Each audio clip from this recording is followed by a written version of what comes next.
Hi friends, నేను ఈరోజు పన్నీర్తో stuff చేసిన రోటీ చేసి చూపిస్తాను. ఇక్కడ కావాల్సిన పదార్థాలన్నీ ఇచ్చాను.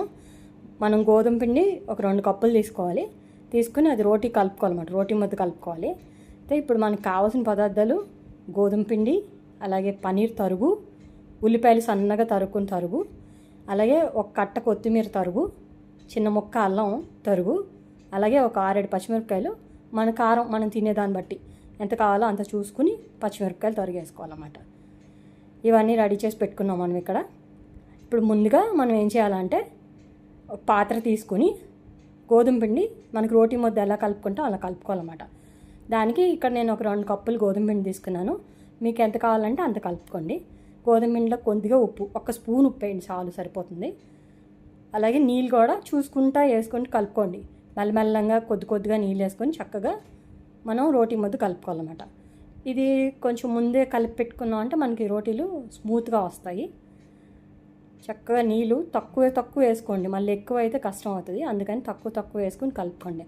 అంటే ఇది అందరూ రోటీ ముద్ద అందరూ కలుపుతారు, కాకపోతే ఎవరైనా చిన్నపిల్లలు ఉంటారు కదా, వాళ్ళకి చెప్పడానికి అన్నమాట, కొత్తగా వంట చేసే వాళ్ళ కోసం కొద్దిగా నీళ్ళు యాడ్ చేసుకుంటూ అలా ముద్ద కలుపుకోండి. అది మనం తిప్పేది కూడా ఇలా తిప్పుతాం కదా, అలా తిప్పి కలుపుకుంటే బాగా వస్తుంది అనమాట. ఇప్పుడు దాని మీద 1 స్పూన్ నూనె వేసుకొని పక్కన మూత పెట్టేసి ఒక పక్కన ఉంచేసేయండి. కొద్దిసేపు ఉన్న తర్వాత చూస్తే మనకి ముద్ద ఇలా వస్తుంది అనమాట. అప్పుడు ఒక రౌండ్ బాల్లా తీసుకుని మనం స్టఫ్ రోటీ తయారు చేసుకోవాలి. స్టఫింగ్ కోసం ఒక పాత్ర తీసుకుని పన్నీర్ వేసుకోండి. పన్నీర్ తరుగు, మనం పాలేరు కూడా చేస్తే మనం ఏం తరుగు అలా డైరెక్ట్గా వేసేసుకోవచ్చు. ఇది నేను కొన్న పన్నీర్ కదా, దాన్ని మళ్ళీ నేను తరిగాను అనమాట. కూరంతో కోరేసాను. దాంట్లోని కొత్తిమీర, పచ్చిమిరపకాయలు, అల్లం ఇంకా అన్నీ వేసుకొని కొద్దిగా ఉప్పు, మన టేస్ట్ సరిపడా ఉప్పు, ఒక 1/2 స్పూన్ ఉప్పు వేసాను. వేసి కలుపుకోండి బాగా స్టఫ్ని.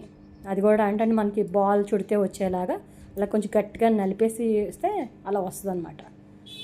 ఇప్పుడు రొట్టి చేసుకోవాలి, స్టఫ్ చేసిన రొట్టి చేసుకోవాలి.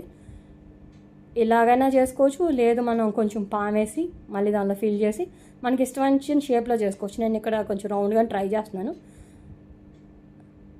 ఇలా స్టఫ్ చేసుకోవాలి. అంటే మరీ స్టఫింగ్ తక్కువ అవ్వద్దు, ఎక్కువ అవ్వద్దు, దానిలో సరిపడంతే పెట్టుకోండి. ఇప్పుడు హల్కాగా అంటే కొంచెం మెల్లంగా అలాగా రోల్ చేసుకోవాలన్నమాట. చేసుకొని మనం రొట్టి మాదిరి ఒత్తేసుకోవడమే.